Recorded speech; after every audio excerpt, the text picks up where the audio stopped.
आज का हमारा विषय है search algorithms in artificial intelligence. सबको स्क्रीन दिख रही है? मैम। Yes ma'am. अब देखो क्या होता है कि जैसे अभी ऋतिका ने बताया कि सर्च का मतलब क्या है और सर्च इतना फंडामेंटल कॉन्सेप्ट क्यों है कंप्यूटर साइंस में।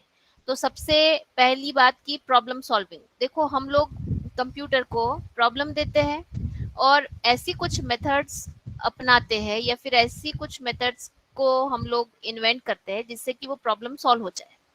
अब कोई भी प्रॉब्लम सॉल्व होने के पीछे में एक रीजन होता है। एक रीजन होता है मतलब जैसे कि मान लो आपको कुछ चीजें ढूंढनी है या फिर कुछ डेटा ढूंढना है या फिर कुछ आपको एक जगह से दूसरी जगह जाना है। तो ये जो एक दूसरे से दूसरी जगह जाना है, जैसे कि आपको एक जो है स्टार्ट पॉइंट है और आपका एक डेस्टिनेशन पॉइंट है। तो आप क्या करते हैं, उस डेस्टिनेशन पॉइंट में जाने के लिए, डेस्टिनेशन पॉइंट पर पहुंचने के लिए आप पाथ को सर्च करते हैं। ठीक है, अपने दिमाग में आप पाथ को सर्च करते हैं। और हमेशा आपने ये एक्सपीरियंस किया होगा कि आप जब उस डेस्टिनेशन पर पहुंचना चाहते हैं तो आप हमेशा शॉर्टकट अपनाने की कोशिश करते हैं कि भैया मैं लॉन्ग कट क्यों लूं। ये एक मेंटल टेंडेंसी होती है या नहीं होती है? यस मैम, होती है। अब ये जो सर्च स्ट्रेटजीज है या सर्च एल्गोरिदम्स है, ये आर्टिफिशियल इंटेलिजेंस का बेस इसलिए बना हुआ है कि these are all computer fundamentals. Computers में हम बोल सकते हैं कि कंप्यूटर साइंस में अगर आपको डेटा को सर्च करना है या फिर आपका एप्लीकेशन फास्ट करना है तो आप क्या करेंगे, आपके एप्लीकेशन को फास्ट करने के लिए आप जितना अच्छा सर्च एल्गोरिदम अपनाएंगे उतना आपका एप्लीकेशन भी फास्ट चलेगा। Is it clear? मैम। हाँ। अब देखो यहाँ पर जैसे कि बहुत सारा, अब हम लोग आर्टिफिशियल इंटेलिजेंस की बात कर रहे हैं, फिर अगले सत्र में हम लोग मशीन लर्निंग की बात करेंगे, उसके अगले सत्र में हम डीप लर्निंग की बात करेंगे। अब ये जो सारे आर्टिफिशियल इंटेलिजेंस के डोमेन है, जो कि हॉट डोमेन है, जो कि अभी इंडस्ट्री भी अपना चुकी है, गवर्नमेंट भी अपना चुकी है, और हम लोग इसके एप्लीकेशन से शुरुआत भी दिन की करते हैं। तो ऐसे इसमें ये जो सर्च एल्गोरिदम्स है ये रियलिस्टिक होने चाहिए। मतलब आपकी सर्चिंग स्ट्रेटेजी जो है वो रियल टाइम होनी चाहिए। मतलब आपको कहाँ कुछ सर्च करना है तो आपको विद इन अ क्लिक या फिर आपकी पलक झपकते ही रिजल्ट आने चाहिए। तो ये कब होगा? ये पॉसिबल तब होगा जब आपके सर्च एल्गोरिदम्स एम्पावर्ड है। आपके सर्च एल्गोरिदम्स में वो बात है कि वो बहुत ही जलद गति से, बहुत ही फास्ट वो सर्च करे। तो अब ये जो आर्टिफिशियल इंटेलिजेंस के सर्च एल्गोरिदम्स है, जो कि कंप्यूटर साइंस का बहुत ही फंडामेंटल ब्लॉक है, बहुत ही फंडामेंटल टॉपिक है सर्च एल्गोरिदम, उसे हम लोग आज पढ़ने जा रहे हैं। और ये हमेशा बात ध्यान रखिए कि जब कंप्यूटर साइंस की हम बात करते हैं और कुछ एप्लीकेशन को फास्ट करने की या फिर कुछ एप्लीकेशन को एप्लीकेशन स्लो है ऐसी बातें करते हैं, तो इसके पीछे में सर्च एल्गोरिदम, एक अच्छा सर्च एल्गोरिदम काम करता है जो कि एप्लीकेशंस को फास्ट बनाता है। ठीक है। तो अब जब ये सर्च होता है या फिर हम सर्च कुछ करते हैं तो उसमें आप देख सकते हैं यहाँ पर कि तीन मेन फैक्टर्स की बातें होती है। तो ये तीन मेन फैक्टर्स कौन कौन से हैं? अब तीन मेन फैक्टर्स आपके हैं, एक सर्च स्पेस, दूसरा है स्टार्ट स्टेट और तीसरा गोल स्टेट। अब इसको समझने की कोशिश करते हैं। अब स्टार्ट और गोल के बारे में तो मैंने बता दिया है कि ओरिजिन और आपका डेस्टिनेशन। स्टार्ट मतलब आप कहाँ पर खड़े हैं और आपको कहाँ पर पहुंचना है, स्टार्ट स्टेट और गोल स्टेट। अब ये जो सर्च स्पेस है, सर्च स्पेस क्या है? सर्च स्पेस क्या हो सकता है? मैम, जो चीज़ हम लोग को सर्च करनी हो तो पहले हाँ, उसको जो डोमेन में, जो देखो जो डोमेन में हमें सर्च करना है, मतलब आपको अगर एक जगह से दूसरी जगह आपके शहर में ही जाना है तो आपका सर्च स्पेस क्या हो गया, आपका शहर ही हो गया, उतना ही लिमिटेड हो गया। अब आपको तो पूरी दुनिया का मैप तो नहीं निकालना है ना, दुनिया के मैप के बारे में, दुनिया के रोड्स के बारे में नहीं जानना है, या कश्मीर में रोड कैसे जाते हैं वैसे नहीं जानना है आपको, केवल गोरखपुर में एक जगह से दूसरी जगह कैसे जा सकते हैं वही ढूंढना है। इसे हम लोग बोलेंगे search space. Is that clear? Is it very simple? Ma'am. Yes हाँ। मैम। हाँ, अब देखो ये जो सर्च मेथड है, सर्चिंग मेथड है, इसमें ये जो डोमेन की हम बात करते हैं, ये डोमेन हमें अभी हमेशा अभी काम आने वाले हैं, मतलब ये टर्म्स हमेशा काम आने वाले हैं, स्टार्ट स्टेट, गोल स्टेट और सर्च स्पेस। अब आगे देखिए properties of search algorithm. Properties of search algorithm में आप 4 प्रॉपर्टीज को यहाँ पर देख सकते हैं, कंप्लीटनेस, ऑप्टिमैलिटी, टाइम कॉम्प्लेक्सिटी और स्पेस कॉम्प्लेक्सिटी। अब कंप्लीटनेस क्या है? कंप्लीटनेस का मतलब ये है कि जो एल्गोरिदम है, जो सर्च स्ट्रेटेजी है, वो अपने आप में कंप्लीट होनी चाहिए। मतलब अगर हम लोग सर्च करते हैं और उस तरीके से, उस एल्गोरिदम से या उस स्ट्रेटेजी से, उस रणनीति से सर्च करते हैं, तो वो हमें कुछ ना कुछ आउटपुट दे, कुछ ना कुछ की जगह जो डिजायर्ड आउटपुट हम बोलेंगे, कुछ ना कुछ में तो मैंने बहुत ही वेग बोल दिया कि ये भी या फिर वो भी, यस भी और नो भी नहीं, हमें जो हमारा डिजायर्ड गोल है, जहां से हम स्टार्ट कर रहे हैं, और स्टार्ट क्यों कर रहे हैं कि हमें उस गोल की तरफ पहुंचना है, गोल टेस्ट की तरफ पहुंचना है, तो ये हमें मिलना चाहिए, तो वो अपने आप में कंप्लीट होना चाहिए। ऑप्टिमैलिटी, ऑप्टिमैलिटी का मतलब ये है कि दैट पर्टिकुलर एल्गोरिदम, जो जो हम लोग जो स्ट्रेटेजी है, उस स्ट्रेटेजी को लेकर वो एक तरीके से परिपूर्ण भी बोलते हैं या फिर ऑप्टिमल भी बोलते हैं। ऑप्टिमैलिटी से मैं आपको एक उदाहरण के साथ समझाने की कोशिश करती हूँ कि उस सर्च एल्गोरिदम में एक तरीके से आपके पास में जितने भी n नंबर ऑफ वेज है, जैसे आपको एक जगह से दूसरी जगह जाना है, दूसरी जगह जाना है, पर अब मुझे बताइए कि वहां जाने के लिए कई सारे रास्ते हो सकते हैं, एक रास्ता हो सकता है, दूसरा हो सकता है, तीसरा हो सकता है, मतलब 3 रास्ते हो सकते हैं, पर उन 3 रास्तों में से आप कौन सा रास्ता चुनेंगे, मुझे बताइए। मैम जो लोएस्ट पाथ होगा, सबसे लोएस्ट, नियरेस्ट हाँ, पाथ। शॉर्टेस्ट बोल सकती हूँ मैं, शॉर्टेस्ट और नियरेस्ट पाथ होगा आपके डेस्टिनेशन से जो जल्दी पहुंचा दे, तो ये बोलेंगे हम ऑप्टिमैलिटी। ऑप्टिमल सॉल्यूशन उसने निकालना चाहिए। अब उसने सॉल्यूशन निकाला, ये महत्वपूर्ण है क्या? नहीं, उसने ऑप्टिमल सॉल्यूशन निकालना चाहिए। फिर टाइम कॉम्प्लेक्सिटी, टाइम कॉम्प्लेक्सिटी का मतलब ये है कि उस सर्च एल्गोरिदम में इस तरीके के जो क्वालिटीज है वो होने चाहिए कि उसकी जो टाइम कॉम्प्लेक्सिटी है, मतलब जो सर्च स्पेस से स्टार्ट स्टेट से लेके तो गोल तक पहुंचने के लिए जो समय लगेगा, जो भी मेथड लगेगी, उसमें हमें कम समय लगना चाहिए, कम समय लगना चाहिए। ठीक है, ये कम समय का मतलब है कि रियल टाइम समय की बात नहीं हो रही, यहाँ पर, यहाँ पर हो रही है मिली सेकेंड्स की बात, ट्रिली सेकेंड की बात।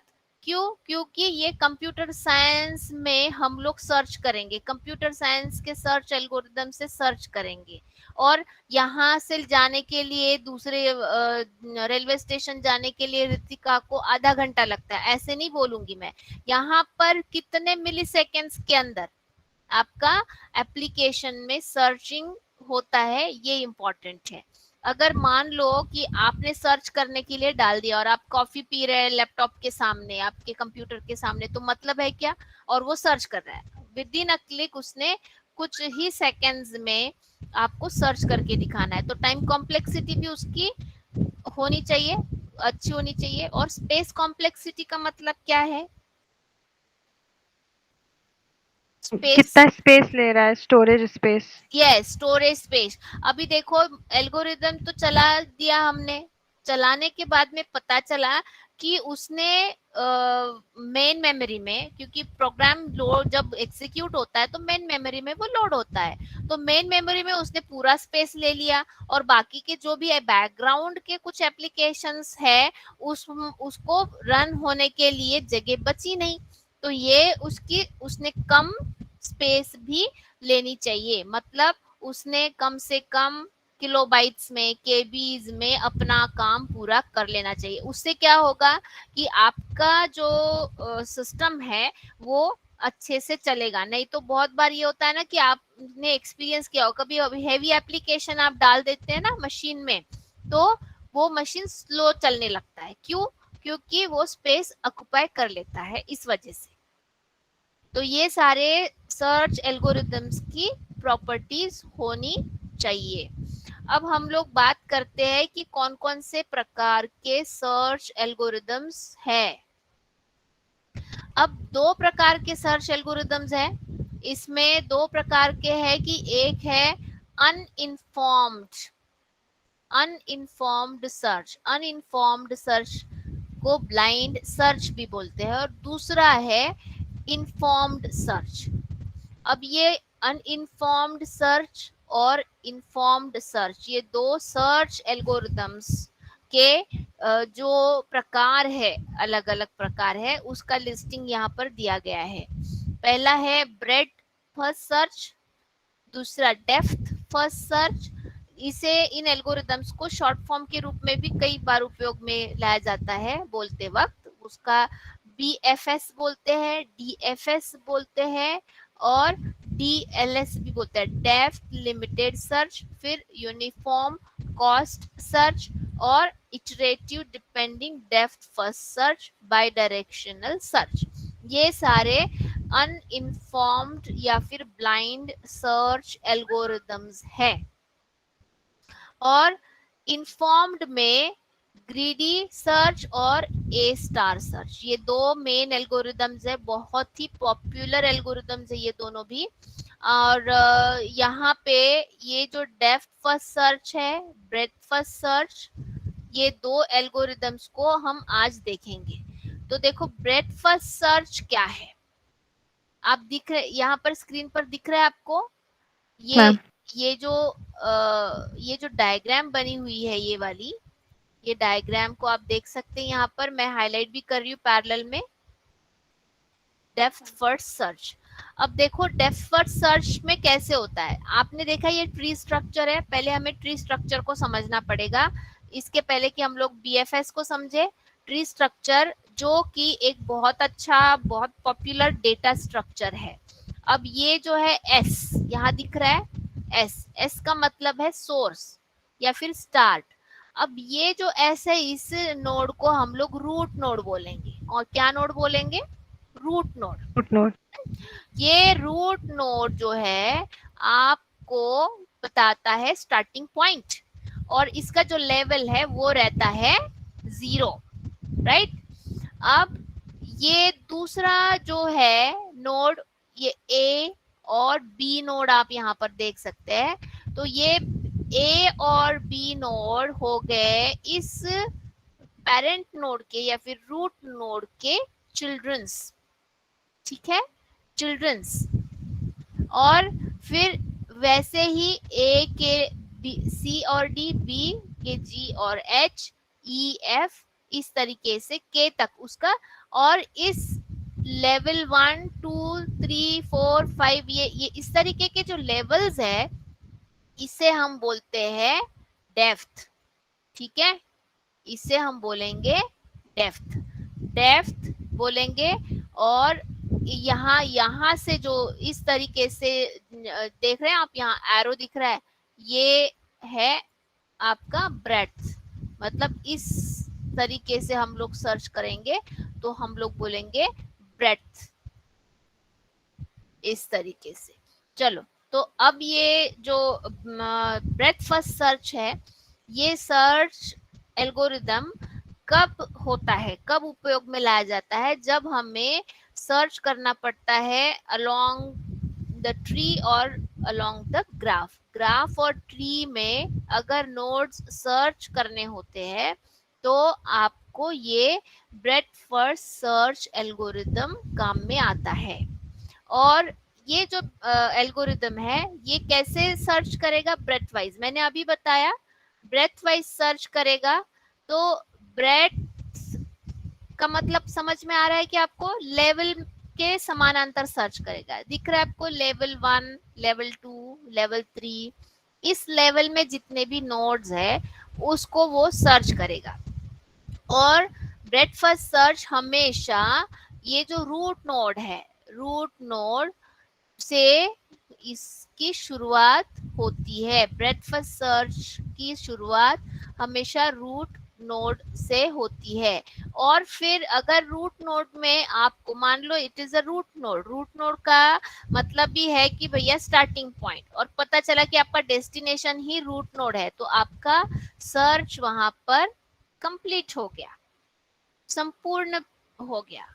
अब दूसरा जो नोड है जिसे मैंने चाइल्ड नोड कहा है, अगर ये जो सर्च यहाँ सेटिस्फाई नहीं होता है तो ये जाता है अगले लेवल पर, मतलब ये पहुंचेगा आपके लेवल 1 पर। अब ये लेवल 1 पर जाने के बाद ये जो लेवल 1 है यहाँ पर उसको 1 और 2 मतलब ए और बी, ये दो नोड्स दिखे जो कि आप ये इसे हम बोलेंगे ना कि सिस्टर नोड्स, मतलब एक ही लेवल के होने के कारण।